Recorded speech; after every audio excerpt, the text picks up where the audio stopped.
అయ్యి ఏం రాయాలి? లెటర్. ఎవరికి? నీకు.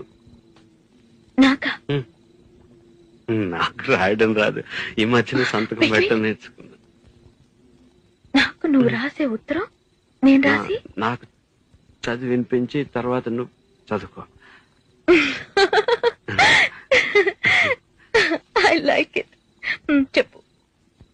నేను ఊహించుకుంటే కవిత మనసులో వరదలా పొంగుతుంది, కానీ అదంతా రాయాలని కూర్చుంటే అక్షరాలే, మాటలే. ఊహలన్నీ పాటలే కనుల తోటలో, అదే తొలి కలల కవితలే మాట మాటలో. అదే బ్రహ్మాండం. కవిత కవిత పాడు. కమ్మని ఈ ప్రేమ లేఖనే రాసింది హృదయమే, ప్రియతమా నీ వచట కుశలమా నే నిచట కుశల.